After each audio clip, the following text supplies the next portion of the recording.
2024 में आप यहीं से इलेक्शन लड़ेंगी या फिर कोई जिला बदलेंगी, इसको कोई मंथन हुआ अभी तक? नहीं, ये तो पार्टी तय करेगी कि ये चुनाव कहाँ से लड़ना है और लड़ना भी है।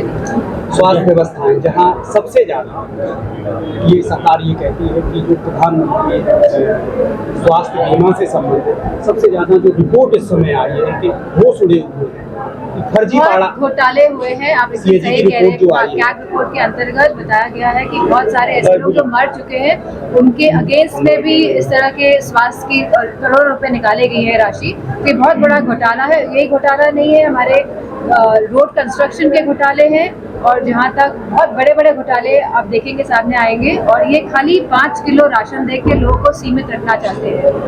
लोगों को जहाँ ये बात करते हैं कि लोग पर्याप्त बने, आत्मनिर्भर बने, लेकिन ये निर्भर रखना चाहते हैं। ये नहीं चाहते हैं कि समाज एक साथ आगे बढ़े, तो लोगों में फूट कराते हैं और शासन करने की इनकी खाली रणनीति रहती है। बहुत चर्चित कवित्री मधुमिता हत्या सरकार ने उनके आरोपियों को बरी किया है और जो मधुमिता उनकी बहन थी सुप्रीम कोर्ट भी गई है, उनको राहत नहीं मिली।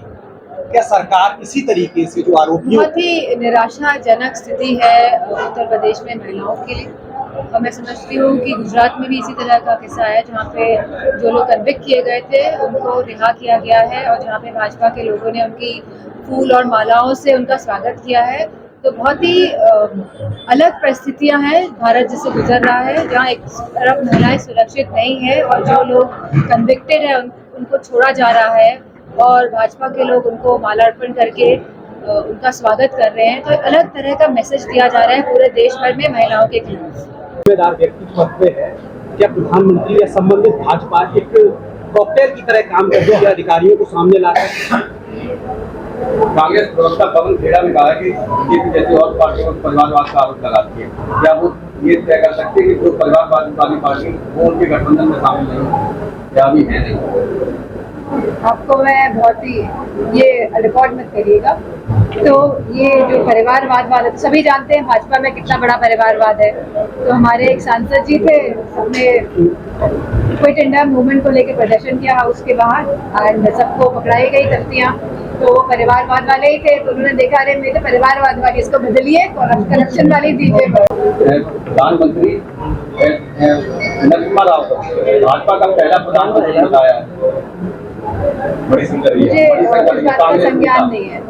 उनकी अभी एक किताब भी आई है। जी मैंने इस बात में संज्ञान नहीं लिया। मैं गौतम गंभीर भाजपा सांसद ने बताया कि जो मणिपुर में जिस तरह घटना हुई है भाजपा अपने आप को भारतीय बोलने में शर्म आती है। इस तरह के बयान को भाजपा का सांसद द्वारा आप किस तरह से देख रहे हैं? मैं समझती हूँ उनमें हिम्मत थी जो उन्होंने प्रखर होकर अपनी बात रखी है, क्योंकि संसद में मणिपुर के 2 सांसद थे और उनको बोलने तक की अनुमति नहीं दी गई। तो आप समझ सकते हैं कि कितना उनको दुख पीड़ा रही होगी कि वो अपने प्रदेश के लिए नहीं बोल पाए, जब पूरी बहस ही मणिपुर में होने के नाम पे शुरू हुई थी। तो सरकार बहुत ही संवेदनहीन सरकार है। ये किसी के दुख और दर्द को नहीं समझती है, ये खाली वोट बटोरने की राजनीति करती है। इन्हें कोई मतलब नहीं है कि जनता किस हालत में है, कैसी परिस्थितियां हैं, कैसी समस्याओं का सामना जनता को करना पड़ता है। जिस तरह से मैडम चुनाव आयोग के नियुक्ति को लेकर बीजेपी ने कमेटी गठित करके चुनाव पालिका के सीबीआई को बाहर किया है। इसको लेके आप क्या समझते हैं? क्या इसमें लोकतंत्र क्या बचेगा या आने वाला 2024 का चुनाव प्रभावित कितना होगा? मेरा अनुमान है कि 2024 का चुनाव है वो हमारे संविधान जो बाबा भीमराव अंबेडकर जी ने दिया है उसको बचाने का ये चुनाव है। जहाँ तक 80% की राष्ट्रीय जिसने बात करी है, तो हम सभी चाहते हैं कि जो आखिरी पंक्ति में जो इंसान खड़ा है, जो हमारे देश के लोग खड़े हैं, उनको हक और सम्मान मिलना चाहिए। सांसद मैडम, आज प्रधानमंत्री के आर्थिक सलाहकार देवराव जी, उन्होंने एक आर्टिकल में इंटरव्यू दिया था और उन्होंने कहा था कि भारतीय संविधान को अब बदलने की जरूरत है। जी, क्या ब्रिटिश काल को ये लागू करना चाह रहे हैं? आने वाला वक्त जो हुआ जिस तरीके से हर 17 साल की एक कई जगह मैं समझती हूँ आने वाला जो चुनाव है वो लोकतंत्र को और बाबा राव भीमराव अम्बेडकर जी के संविधान को बचाने का चुनाव है। ये हमारे हक, सम्मान और अधिकार का चुनाव है। आंखों में पट्टी बांधने के ये सब बातें कहते हैं, क्योंकि हम सबकी आइडेंटिफिकेशन है, ये जो हमारी आइडेंटिटी है इसको खत्म करना चाहती है भाजपा, क्योंकि हम लोग काम कर रहे हैं, जनता पसंद कर रही है, लेकिन वो आइडेंटिटी को कैसे अटैक करें, तो इसकी रणनीति के तहत ये परिवारवाद पे ये उंगली उठाते हैं, बल्कि इनके खुद ही परिवारवाद है पूरी भाजपा। चंद्रयान 3 लैंड हुआ है साउथ पोल पर जाके, कैसे देखती हैं? मैं समझती हूँ बहुत बड़ी उपलब्धि है। हम सभी हमारे इसरो के साइंटिस्ट को, सभी इंजीनियर्स को, लगभग 1000 इंजीनियर्स थे और जितने भी साइंटिस्ट हैं और जितना भी स्टाफ है उन सबको बहुत बहुत बधाई देते हैं।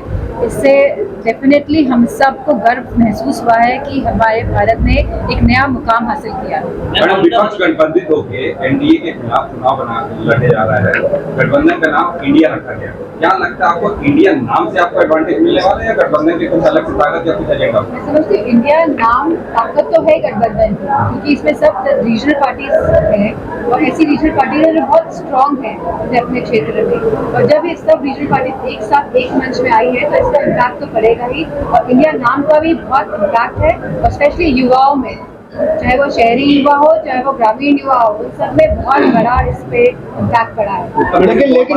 लेकिन मोदी जी तो मैडम ये कह रहे हैं कि इंडिया में एनडीए में 2 आई लगा दी है हमारा एनडीए चुराने के लिए।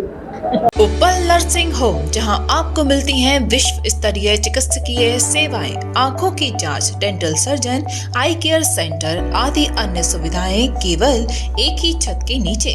उपल नर्सिंग होम, जहां के प्रमुख डॉक्टर्स हैं विशाल उप्पल, डॉक्टर जयति उप्पल, डॉक्टर वीना उप्पल, डॉक्टर RK उप्पल। उपल नर्सिंग होम, शंकर विहार, बैंक कॉलोनी, मथुरा।